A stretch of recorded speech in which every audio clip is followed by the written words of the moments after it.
What is going on, everyone? It is Josh Guerrero here, and welcome to the All Around Adventure Podcast. Whether you're joining me for the first time or you've been listening to the podcast for a while now, I certainly do want to welcome you here. And as always, I want to thank you very much for being here today. I know you're busy. I know you got a lot going on and that there's so much out there on the internet these days that's trying to get your attention and distract you. But it just means so much to me that you've chosen to download and listen to this podcast. Now, if you are in fact new to this podcast and you're not entirely sure what we're all about here, this is the show where you hear amazing tales from afar and get the all-important life lessons that go along with them. And of course, those will be stories from myself, as well as the fantastic travelers that I welcome on this podcast. And I talk with those travelers on my regular show, but I also have a solo cast that you just so happen to be listening to right now. This is Travel Reflections, which is exactly how it sounds. I just share some of my own travel stories, talk about them a little bit, try to extrapolate some life lessons from my experience, and then hope that you can somehow integrate them into your own life moving forward once you're done listening to this episode. Now, you notice that the title for this episode is Island Time. And I heard this term during my recent trip to the Virgin Islands. I was down there doing some archaeological field work on the island of St. John, which is where part of Virgin Islands National Park is. Now, I can't quite get into the specifics as to what I was doing there. I was doing some archaeological field work, and some of you who've been listening to the podcast for a while now know that I'm an archaeologist by day. But what I was doing there is I was doing some monitoring. Now, there's some construction work happening on the park right now, and it involves some ground disturbance. And whenever there's some ground disturbance involved on federal lands, there has to be an archaeologist there to monitor it, just in case, something turns up, some cultural heritage remains, things like that. So I was doing some monitoring prior to them wanting to build some structures there in the park. Now, sometimes when I work with construction crews, the reaction I get can vary, because some construction guys, they may or may not be all that interested in preserving cultural heritage. They're construction workers. Their bottom line is to get their project done. So some may not be too thrilled that I'm there. Others, may be a little bit more adamant about protecting cultural remains, or they may take interest in it. So they're kind of excited that I'm there and they like to see what turns up. And this particular construction worker that I was working with, really great guy. His name is Nemo. Well, that's not his real name. That's his island name. I guess apparently they have island names there as well. And he said something to me one time and of course, this was like early on when he and I first started working together, when I was first monitoring their excavation. And sometimes during the excavation, like a concentration of things will come up, and I'll have to ask them to stop excavating for a second while I go through there and just look through it a little bit more meticulously. And sometimes I might find something in which they would have to just stop excavating altogether while I do some work by hand and just be a little bit more meticulous when it comes to digging, if you will. So that way I don't disturb anything that might be there further. And one of these instances actually did happen. And I had to tell him to, just, sorry, man, we can't really do any more excavating today. I got to be a little bit more meticulous with this. And then he says, hey, no worries, man. We're on island time here, and I'm just happy to be here. And when he said that to me, a couple things, ran through my mind. I'm thinking, what does he mean by island time? What exactly does that mean? And the second one was, of course, saying that he's just happy to be there, meaning that, it could be hard work doing construction, but he was just happy to, just be there and doing his work and just taking pride in his work and things like that. But, of course, I might touch on that in maybe a different episode, but I want to expand a little bit more on the point that he made about being on island time. And I kind of come to find out that on this island in particular, things tend to move a little bit slower. Things aren't quite as rushed, and that there could be pros and cons to that. I mean, sometimes when it comes to either doing things like development or, getting other things done around the island, things tend to move a little bit slower into accomplishing those things. But I think the other side of this And it's the side that I, kind of wanted to integrate into my own life moving forward. And of course, I've done this in the past, but I think this was a good reinforcement thought process that I've kind of sort of taken on after hearing him talk about island time. And really, it was just about being a little bit more present, in the moment. Because especially here in the mainland, I live in Florida right now. And then, of course, in other places that I lived in the past, everyone seems to be in such a big hurry. We have a really, really fast-paced culture, I guess I'll say. Everyone's in a rush.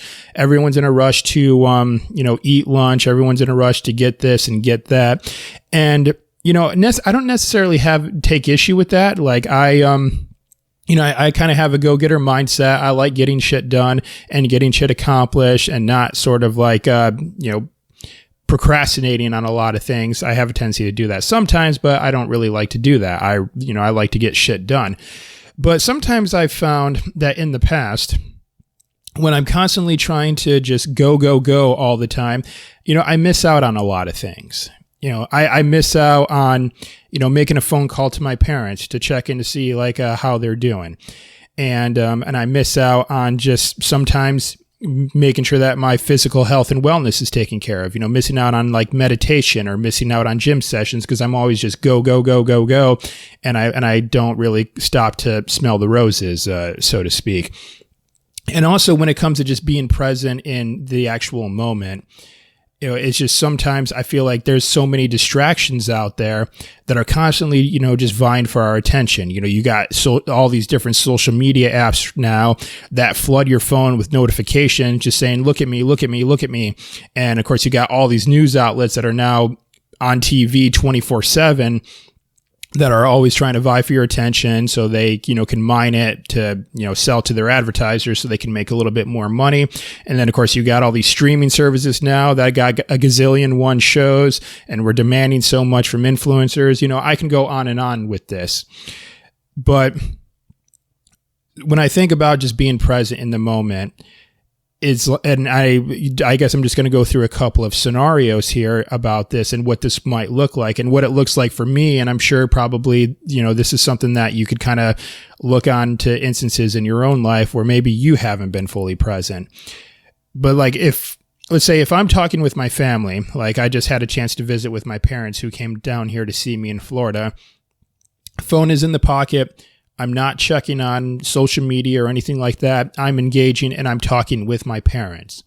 Or if I'm on a date with my girlfriend, it's about me and her right now. It's not about what's happening hundreds and thousands of miles away from me right now, or it's not what's happening, in a game or in a UFC fight. I don't think very many UFC events were going on when, her and I were doing our date. But the point that I'm trying to make here is that, with everything that we have today, we have a tendency to focus on things that are happening far, far away from us. And to the expense as to what's happening right in front of us in the present moment.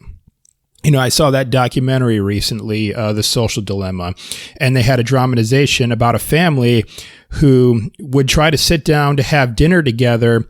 And the mother had to take like a lockbox of some kind to try to lock away all their kids' phones because she knew that their kids are just going to be tempted to check their phones when they should be having dinner and engaging and talking and visiting with the family. And then the kids in this dramatization weren't able to do it. Like the youngest of them, a young girl, literally took a hammer and broke open the box so she can get her phone, and she retreated away from the family dinner.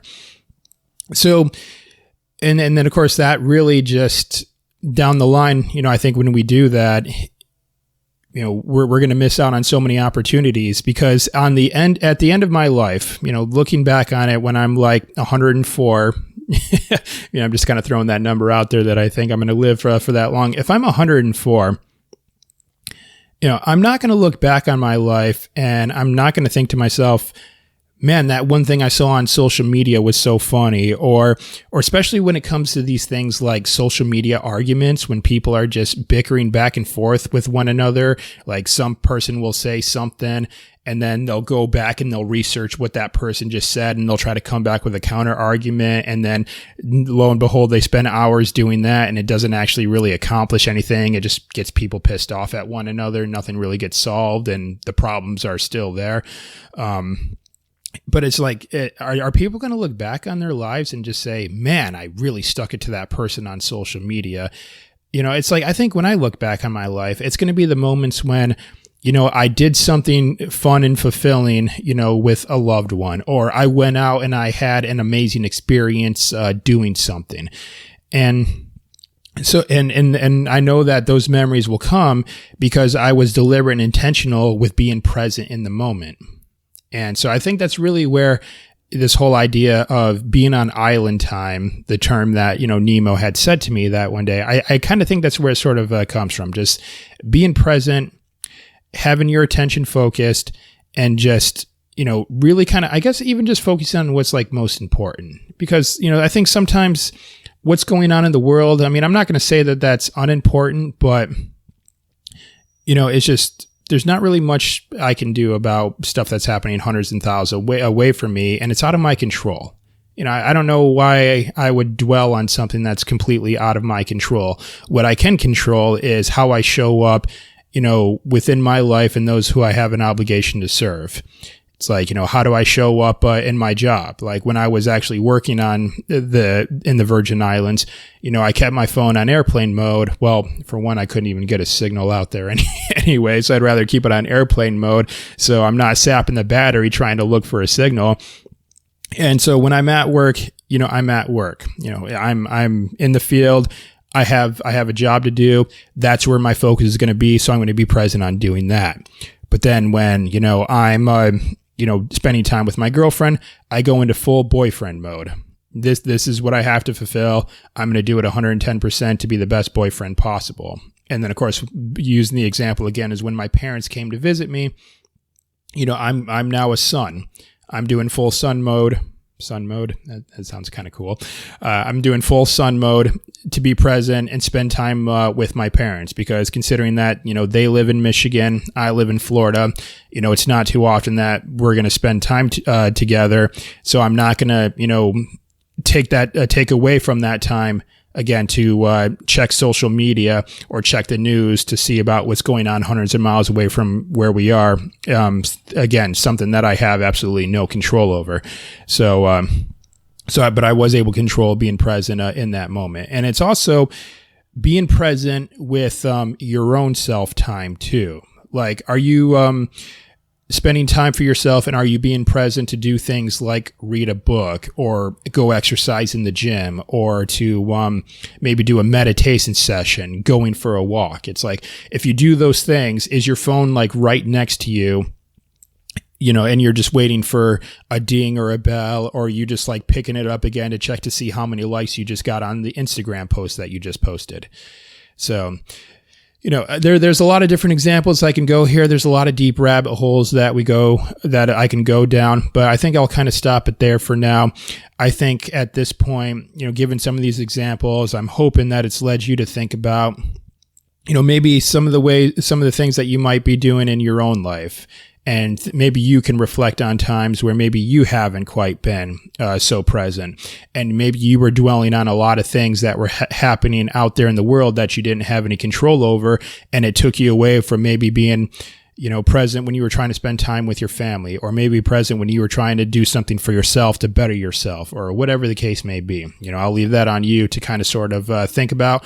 But I hope that this idea of island time that I kind of picked up when I was visiting the Virgin Islands and doing some work there, you know, I hope that maybe this will give you something to think about, and that you can somehow incorporate this into your own life. And that's all I have to say for now. You know, I just kind of had just a short one for you all today. I hope you found it beneficial. And again, that you can find some way to integrate this into your own life. So thank you all very much for tuning in today. If you did find this episode valuable, do share it with a friend or family member that you think will also find it. That, helps out the show quite a bit, helps us grow. And you can also help the show by leaving a rating review on Apple Podcasts or wherever you might be listening to this podcast. If there's a means to leave a rating review wherever you might be listening to it, please do. That helps the show out quite a bit, helps out the algorithm, gets us trending higher, so that way more people can see this podcast and get some value from it as well. We also have a private Facebook group called Travel Titans, where you can interact with other travelers out there and, kind of get some of their insights on travel and self-development. Let's see, what else do I have to say? I guess that's pretty much it in the way of plugs, but I guess once again, I just want to thank you very much for being here today. I know you're busy. I know you got a lot going on and that there's a lot out there on the internet these days that's trying to get your attention as well. But I just appreciate that you were willing to download this episode or watch the video on YouTube and, just hear what I had to say today. And again, I hope you found it valuable and worthwhile. So, all right. Thanks so much, everyone. And I'll be back next Monday with a brand new episode featuring another fantastic guest. So be sure to check back in for that. But until then, I'm Josh Guerrero saying be safe, happy travels, and always move forward.